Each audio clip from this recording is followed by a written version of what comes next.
welcome back to the best family on all of YouTube. So today I'm going to be elaborating on the different types of Jedi Sentinels. So this is going to be a really detailed video. We're going to be learning about the Jedi Sentinels, which were Jedi that relied on technicality over immense power of the Force.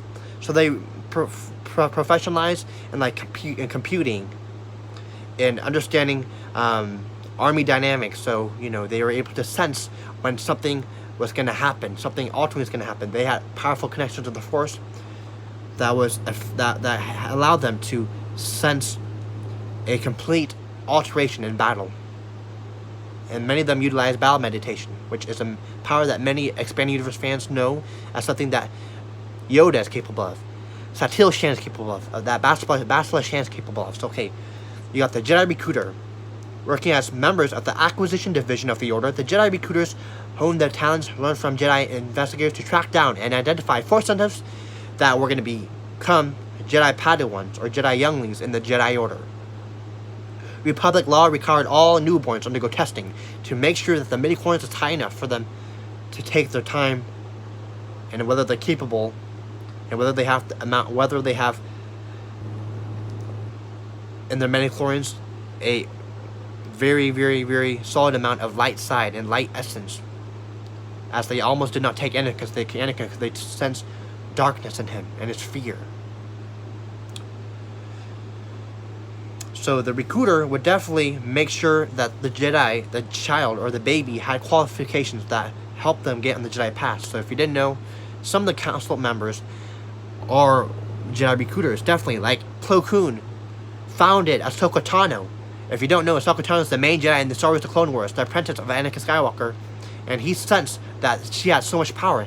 In fact, Ahsoka Tano survived Order 66 and was able to defect a squad of 501st Legion shooting at her. And then you got Jedi Shadow, a highly respected and secretive group of Jedi. The Shadows went farther than the investigators in their hunt for the truth. Working closely with the Council of First Knowledge, the Shadows sought and destroyed all traces of the dark side of the Force.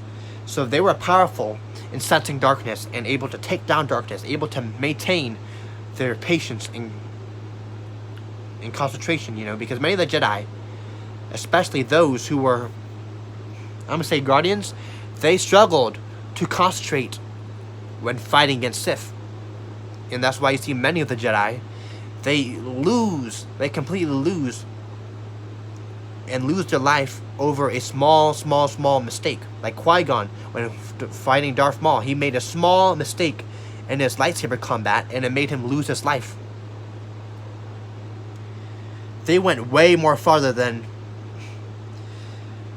to seek investigators for the hunt from the truth. So I think that if they were going to have someone find out how did the Grand Army of the Republic been established, behind the notice that the entire Senate and Galactic Republic, they would have a Jedi Shadow working closely with the Council of First Knowledge. So the Council of First Knowledge were the Jedi that had knowledge before even the Council had. They sought and destroyed all traces of the dark side of the Force and its adepts. So they were powerful, and they were powerful and secure enough in their light side to not get turned to the dark side. Jedi Temple Guards, you may see them in Star Wars Rebels, which is now canon.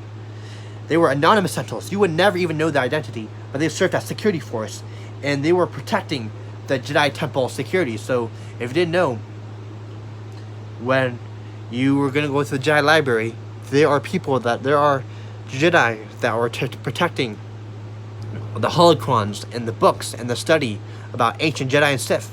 That even, in the library they had studies of the ancient Sith. They were formal robes, so they were robes that were completely clean and civilized, and they had a mask to conceal their identity.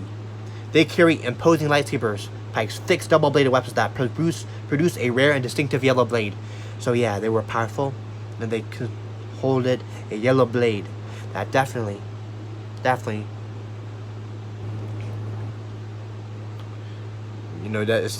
very powerful. The yellow blade is a very special blade in the history of the Jedi, but a double blade is even more powerful. Only the most powerful Jedi had double-bladed lightsabers. Like Exar Kun was another Jedi, fallen Jedi, that was immensely powerful, able enough to survive on the planet, on a Sith planet. The Jedi Watchmen were a group of individuals who chose to work alone in the oversight of peace on a single planet or system, focusing on bettering society and protecting the rights of the system.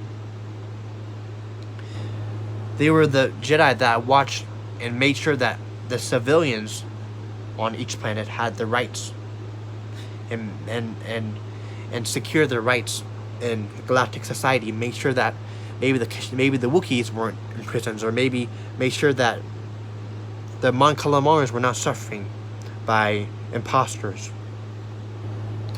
Additional specialization. Many Jedi Sentinels resided at the Jedi Temple using their skills where needed. So those are the ones that are protecting, like additional protection. Like, you know, Jedi Master Jirok, if you read in the Expandiverse book, and you read in detail about the Revenge of the Sith novelization, Jedi Master Jirok was the first Jedi that Anakin Skywalker killed, and he was basically the protection that was standing in front of the temple, protecting all the Jedi Knights and younglings and Padawans and Masters.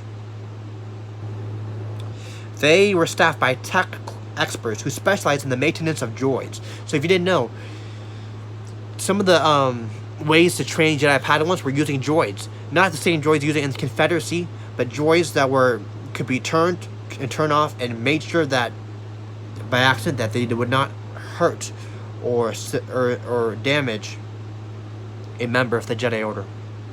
These were what Padawans. This is what Anakin used in some of the Star Wars Apprentice books, which is taking place between Episode and 3, to practice his Force ability, to make sure his senses were on point, just like how Luke practiced with Obi-Wan on the Millennium Falcon in Episode 4, A New Hope. So even though they were powerful Jedi, they had to make sure that years and years of hard work that were consistent, that was monitored by the Jedi High Council.